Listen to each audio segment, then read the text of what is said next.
सबरंग कहानियाँ जिल्द 4 से एक औरत का किस्सा जिसके यहाँ एक मेहमान आने वाला था। आबादी के करीब एक पहाड़ी पर गिरजा था।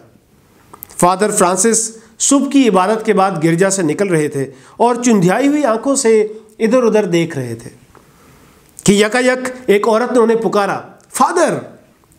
फादर ने मुड़कर देखा। कस्बे की एक मुफलिस औरत मारिया उनकी जानिब तेज तेज कदमों से आ रही थी। मारिया एक पिस्ता कद गोल मटोल औरत थी। उसके बाजुओं में एक शीर ख्वार बच्चा था। उसके अलावा 4 बच्चे और थे। चारों फटे पुराने कपड़ों में अपनी माँ के पीछे पीछे चले आ रहे थे। उनकी उम्रें 3 से 6 साल के दरमियान थीं। मारिया जीने चढ़कर दरवाजे के करीब पहुंच गई। फादर मुस्कुराए और हाथ बढ़ाकर बोले, सुबह बखैर मारिया, क्या तुम मुझसे मिलना चाहती हो? कोई ज़रूरी काम? औरत ने अस्बात में सर हिलाया। फादर ने उसका बाजू थामा और उसे मकाम मुकद्दस की तरफ ले गए। बच्चे बाहर खड़े रहे। कमरे में पहुंचकर मारिया ने कहा, फादर, मैं एक और बच्चे की माँ बनने वाली हूँ। ये तो बड़ी खुशी की बात है बेटी। खुदा तुम पर रहमतें नाजिल करे और तुम्हें खुशो खुरम। नहीं फादर, नहीं, मारिया ने तेज़ी से बात काटते हुए कहा, मुझे उस बच्चे की माँ नहीं बनना। आपको तो मालूम है कि मेरा शौहर जून कितना कामी है और कितनी मेहनत करता है और फिर भी तनख्वाह उसे कम मिलती है। बड़ी मुश्किल से गुजारा होता है। वो रहम तलब नज़रों से फादर को देख रही थी। क्या आप मेरी बात नहीं समझे फादर? फादर के चेहरे पर तफक्कुरात लहराने लगे। उन्होंने मारिया की जानिब देखा। वो अपने दूध पीते बच्चे को बाजुओं में लिए हुए थी। मुझे ठीक से बताओ कि तुम क्या करना चाहती हो? मैं जो कुछ करना चाह रही हूँ उसके लिए मुझे आपकी इजाज़त दरकार है। फादर, आप ही बताइए कि मैं एक ऐसे बच्चे को दुनिया में क्यों आने दूँ जिसके लिए ना ग़िज़ा है, ना बिस्तर है, ना कपड़े। नहीं फादर, मैं ये बच्चा पैदा नहीं होने दूँगी। आप समझ गए ना? औरत ने रिक्कत से कहा। फादर कुछ सोच रहे थे। कुछ तवक्कुफ़ के बाद उन्होंने ठहरे हुए लहजे में कहा, तुम्हारा बच्चा एक हकीकत बन चुका है बेटी। मारिया के चेहरे के तासुरात में कोई तब्दीली नहीं हुई।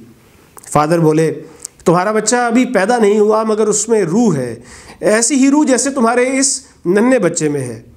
अब वो एक वजूद हो चुका है और अब वो हमारे दरमियान मौजूद है। और जो चीज़ हमारे दरमियान मौजूद होती है हम उसे तबाह नहीं करते, कबूल कर लेते हैं।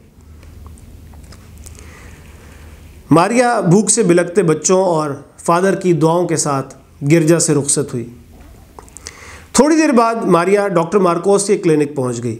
मार्कोस एक झक्की बूढ़ा था लेकिन मरीज़ों की बातें गौर से सुनता था और दिल से इलाज करता था।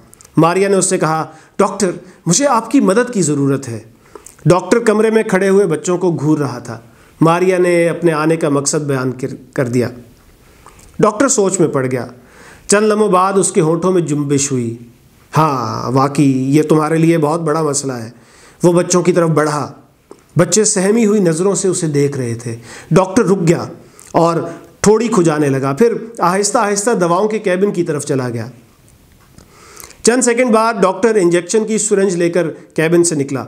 मारिया, मैं तुम्हारा मसला हल कर दूंगा, लेकिन देखो तुम इसे आदत ना बना लेना, समझ गई? वो बच्चों को घूरते हुए बोला, तुम्हारा मसला वाकई बहुत अहम है। 50 बरस में कस्बे के बेशुमार बच्चों ने मेरे सामने जन्म लिया और अब एक बच्चा। वो रुक गया। कुछ देर बाद उसने अपने करीब खड़े हुए एक बच्चे से कहा, इधर आओ। लड़का उसके पास चला गया। डॉक्टर ने उसे पकड़कर कुर्सी पर बिठा दिया। तुम्ही से काम चल जाएगा। इससे पहले कि मारिया मामले की तह तक पहुंचती, डॉक्टर स्पिरिट में भीगी हुई रुई बच्चे के बाजू पर मलने लगा। सिरिंज में भरी हुई दवा बच्चे को 3 मिनट में ठंडा कर देगी। और लुत्फ़ की बात यह है कि इसमें कोई तकलीफ़ भी नहीं होती। रहा मौत का सर्टिफिकेट, तो इसकी फ़िक्र न करो, वो मैं दे दूंगा और मौत की वजह कोई मौलिक बीमारी लिख दूंगा। ये लो, तुमने यही कहा था ना कि तुम अपने बच्चे को कत्ल करना चाहती हो, उससे निजात हासिल करना चाहती हो, यही बात है ना? वो हज़ियानी लहजे में बोल रहा था। खौफ और दहशत की एक लहर खंजर की तरह उसके दिल में उतर गई। वो तेज़ी से कुर्सी की तरफ झपटी और बच्चे को अपने बाजुओं में छुपा लिया। उसने जल्दी से बच्चों को समेटा और मतब के दरवाजे से बाहर निकल गई। डॉक्टर के कह कहे दूर तक उसका पीछा करते रहे। फादर फ्रांसिस की बात अब अच्छी तरह उसकी समझ में आ गई थी।